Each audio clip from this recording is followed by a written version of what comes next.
ball. So here I am physically getting contact with the ball. My hand is physically getting contact with the ball. Now the ball is kept over here. Okay.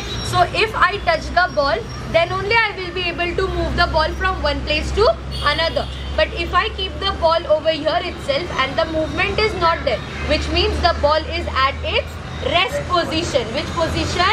Rest position. Okay, so the first is the muscular force. Okay, in contact force we have the first type, that is muscular force. Means when you are picking up anything or pushing anything, the force which you apply using your muscles is called as the muscular force. The second is the frictional force. Second is what? Frictional force. Okay. The force which opposes a motion.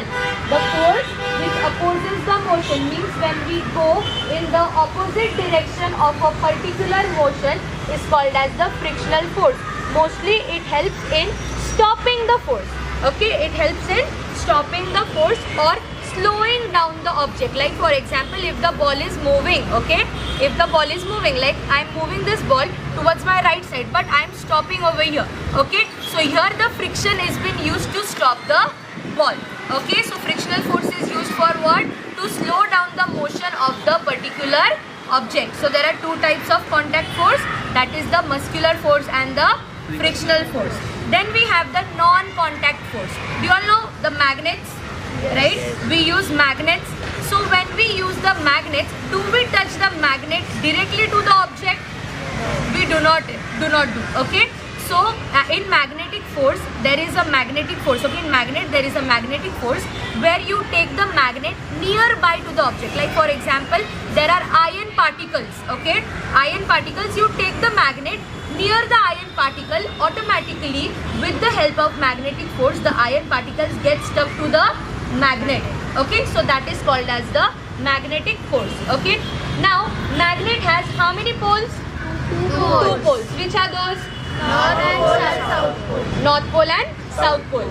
So North pole attracts with South pole and South pole attracts with North Pole. Okay, and if the magnets, okay, two magnets come nearby or we bring it nearby, okay, which has north and north, will it attract or will it repel? It will repel. Okay, so the conclusion is that like poles of two magnets always repel each other. Okay, and unlike poles always attract each other. So that is why we say that north and south pole attract each other, north and south repel each other. Okay, good. Now next we have in non-contact force, that is the electrostatic force. Okay, now we use plastic scales, yes, for drawing the lines. Okay, so what you can do is rub the plastic scale on your hair. Okay, after rubbing there is one electronic force generated, that is the electrostatic energy which gets generated or gets created, and then you take that scale near some bits of papers. So you will observe that the bits of papers get stuck to the scale. So what is this force called as? It is non-contact force. Okay, that is the electrostatic force. What it is? Electrostatic force. Okay, now this is the grass. If you rub the grass also, if you rub the grass, okay, rub everyone, rub. Okay, rub, fast, rub it fast, rub. Now try touching each other. Did you feel something? Did you feel? So what was it? You felt a little shock. Yes or no? You felt a little shock. Why? Because while we were rubbing our hands to the grass, it generated the electrostatic force. After touching, we got a little shock. So this is called as electrostatic force. Okay. Another example I'll tell you. Suppose you are sitting on a chair. Okay, you are sitting on a chair and one of your friend is hitting the chair with the cloth, any of the cloth. Okay, on the stands of the chair, okay, the legs of the chair. Okay, after a minute again you try touching your friend, so you will feel the same electric current which you just felt right now. So which force is this? Electrostatic force. Understood? Yes. So tell me, this is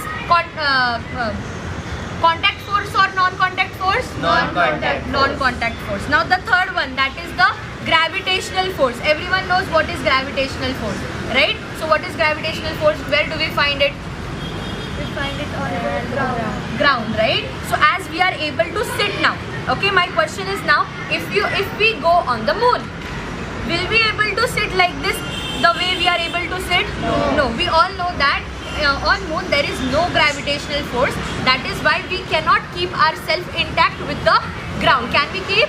No. So as we are sitting over here, we are intacted with the ground, right? Why? Because we have the gravitational force. Now if I throw this ball from here, so let me know where the ball is moving. Where did it go? Down. Did it go up? So if I throw the ball up also, it again came down. Okay, so why? Because there is the gravitational force which gets attracted. Okay, so here the gravitational force is pulling the ball down. Okay, so that is why the ball is again coming down, and this is called as the gravitational force.